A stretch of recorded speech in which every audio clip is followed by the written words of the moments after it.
Please आप नीचे आइए बेटा, प्लीज बेटा आप नीचे आइए, ये वहाँ पर शॉर्ट सर्किट है बेटा, नीचे आइए। मैं वैसी लड़की हूँ, लेकिन बंदा अगर मुझे अपनी दिल की बात ना उसे डंप कर लेना तो रोने नहीं लगे, समझ आई? सो टॉक्सिक मूवी को लेकर बड़ी अपडेट। मेकर्स का कहना है कि मूवी के कुछ सीन्स डिलीट हो चुके हैं जिन्हें वो फिर से शूट करने वाले हैं, जिसके लिए यश और कियारा भी मान गए हैं। बाप जी, किसी भी तरह से मेरी बीवी को ढूंढ दीजिए। मतलब साफ है कि अगर इस मूवी के सीन्स रीशूट होंगे तो वो सारे सीन भी इसमें शामिल होंगे जिसमें यश और कियारा चिपके हुए थे।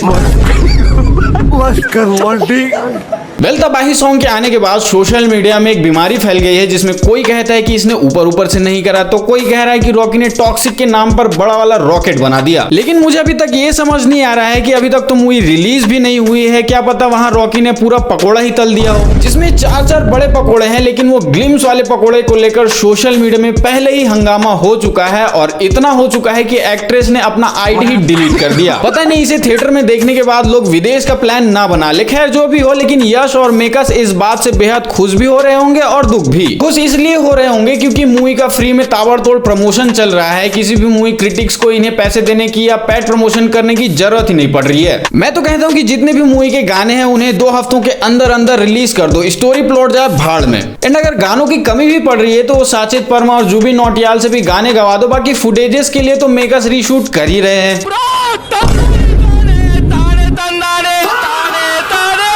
रही बात दुख की, तो यश को भी लग रहा होगा कि साला शाहिद ने तो मेरे से ज्यादा इसका बेंचमार्क रखा था, उसे ना ट्रोल किया गया ना मीम्स बनाए गए। चलो ये तो छोड़ो, व्हाट अबाउट रणबीर कपूर, उसका तो बेबी भी था, फिर भी उसने खुल्लम खुल्ला किया, तब तो किसी ने ट्रोल नहीं किया। एंड यश ने क्या एक एडल्ट मूवी बना ली, लोग इन्हें रॉकी से रॉकेट और टॉक्सिक क्रिंज स्टार बोलने लगे। जहां ये सब देखकर सबसे ज्यादा दुनिया भर में खुश कोई हो रहा होगा तो वो होगा संदीप रेड्डी वांगा,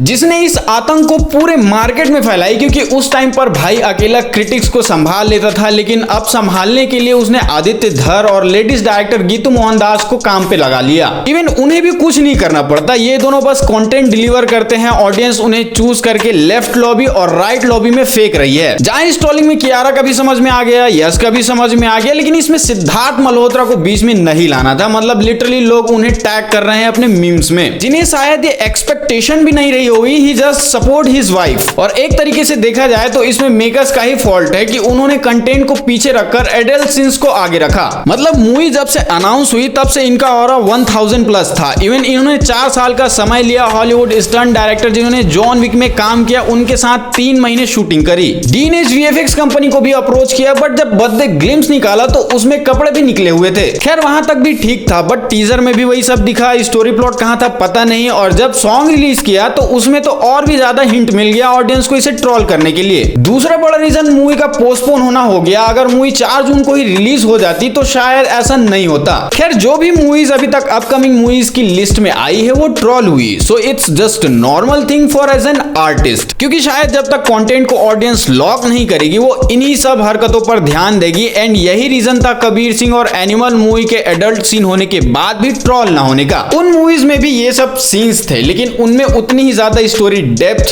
क्वालिटी, कंटेंट को पुश करा था। और अगर वहां इन सीन्स के थ्रू कैरेक्टर्स को, स्टोरी को लीड करते तो मूवी कब की पिट चुकी होती। ऑडियंस को पता था कि गलत हो रहा है, मीम्स मटेरियल है, लेकिन उसकी स्टोरी प्लॉट ने सब कुछ साइड कर दिया। बाकी लेट्स सी, क्योंकि मूवी का ट्रेलर आना अभी बाकी है। बस कियारा और यश अपना रीशूट कंप्लीट कर ले।